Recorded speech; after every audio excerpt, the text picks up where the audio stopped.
Hello friends, नमस्कार। कैसे हैं आप? मैं हूं आपका दोस्त राणा प्रताप। मित्रों, आपके अपने ही YouTube channel RRP online education में आप सभी का हार्दिक दिल से स्वागत है।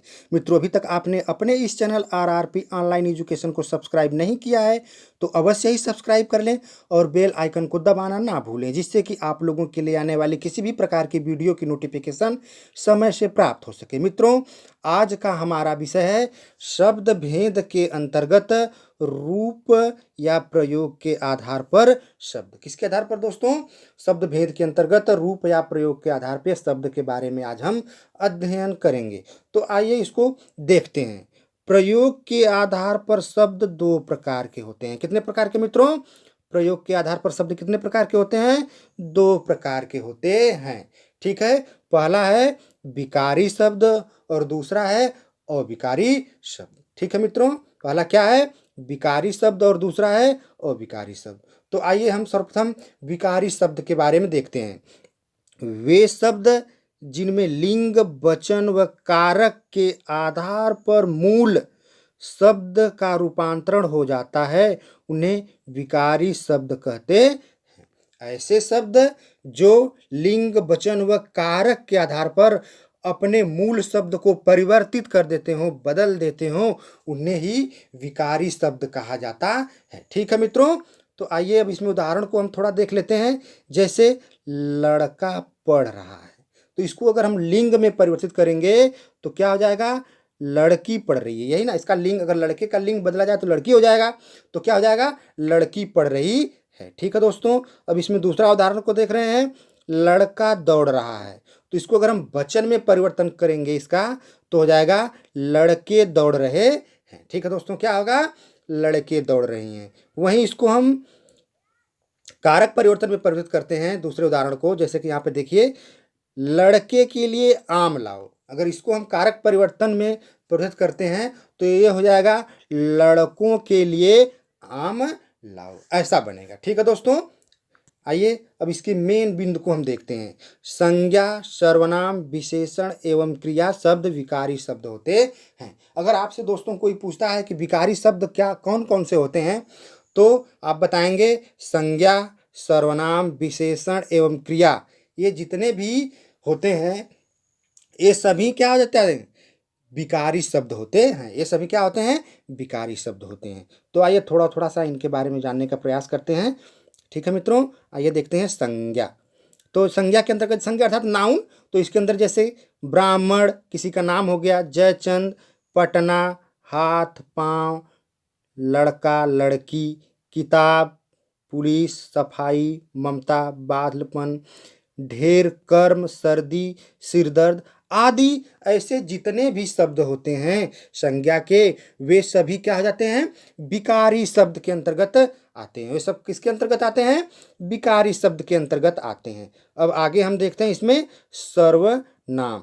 तो जैसे सर्वनाम के अंतर्गत मैं, तू, वह, यह, इसे, उसे, जो, जिस, कौन, क्या, कोई, सब, बिरला आदि ऐसे शब्द जितने भी होते हैं वे सभी क्या हो जाते हैं?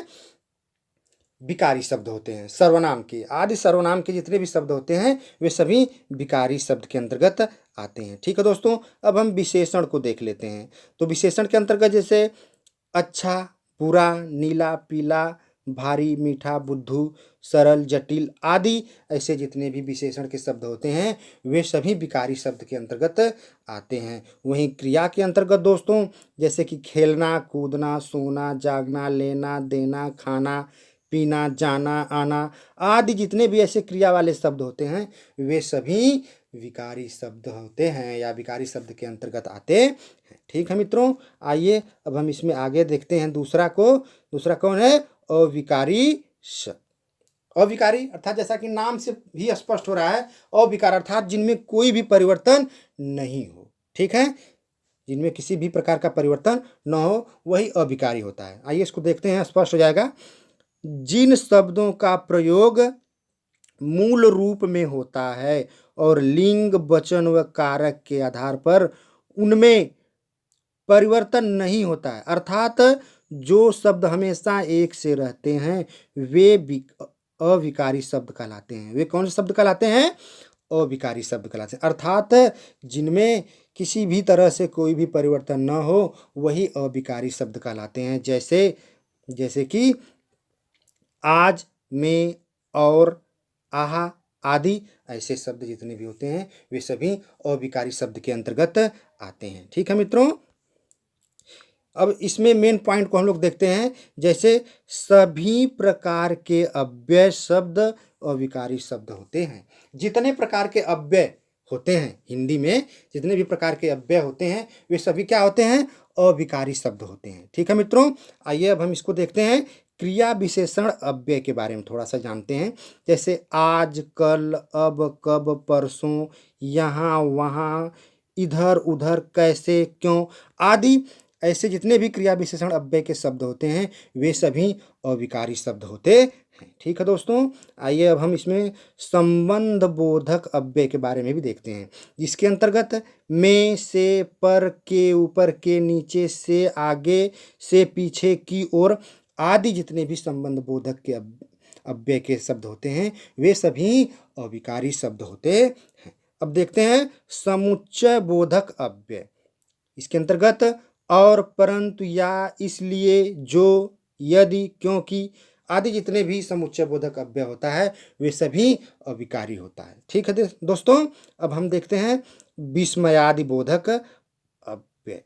इसका चिन्ह होता है दोस्तों इस तरह से। ठीक है, एक पाई और नीचे की बिंदी होती है। ठीक है, तो इसमें आहा, हाँ, हाय, ओह, वाह, वाह, राम राम, आह, या अल्लाह, या खुदा आदि ऐसे शब्द जितने भी होते हैं ये विस्मय अर्थात अचानक कोई बात हो जाती है, वे सब विस्मय आदि बोधक शब्द के अंतर्गत आते हैं। ठीक है दोस्तों, तो इस तरह से यह हमारी शब्द भेद के अंतर्गत रूप या प्रयोग के आधार पर शब्द ये वीडियो पूरी होती है। तो दोस्तों थोड़ा सा इसको हम इसके मेन बिंदु को जान लेते हैं। ठीक है, आइए देखते हैं। तो अविकारी शब्द कौन कौन से होते हैं दोस्तों? संज्ञा, कौन कौन से? संज्ञा, सर्वनाम, विशेषण एवं क्रिया शब्द आदि ये जितने शब्द होते हैं वे विकारी शब्द होते हैं। कौन से शब्द होते हैं? विकारी शब्द होते हैं। वहीं अविकारी शब्द के अंतर्गत दोस्तों क्या होता है? अव्यय अर्थात जो व्यय न हो, जो खर्च न हो, जितने भी प्रकार के अव्यय होते हैं वे सभी अविकारी हो जाते हैं। ठीक है दोस्तों, जैसे कि क्रिया विशेषण अव्यय, संबंध बोधक अव्यय, समुच्चय बोधक अव्यय, विस्मयादि बोधक अव्यय आदि ये जितने भी होते हैं वे सभी अविकारी शब्द के अंतर्गत आते हैं। ठीक है दोस्तों, तो इस तरह से यह हमारी शब्द भेद के अंतर्गत चौथी वीडियो है। इसके पहले दोस्तों हम 3 वीडियो शब्द भेद की बना चुके हैं, जैसे कि बनावट के आधार पर शब्द, इसके अंतर्गत ऋण यौगिक और योग ऋण को बता दिया गया है। इसकी वीडियो प्लेलिस्ट में पड़ी हुई है, अगर आप नहीं देखे हैं तो इसे प्लेलिस्ट में जाकर देख सकते हैं। और दूसरी वीडियो दोस्तों उत्पत्ति के आधार पर शब्द, इसके अंतर्गत तत्सम, तद्भव, देशज, विदेशज को बता दिया गया है। इसको भी अगर आप नहीं देखे हैं तो प्लेलिस्ट में जाकर देख सकते हैं दोस्तों। और तीसरी वीडियो दोस्तों अर्थ के आधार पर शब्द, ये भी प्लेलिस्ट में पड़ी हुई है, इसे भी आप प्लेलिस्ट में जाकर के देख सकते हैं। ठीक है दोस्तों, तो इस तरह से आज का हमारा यह टॉपिक समाप्त होता है।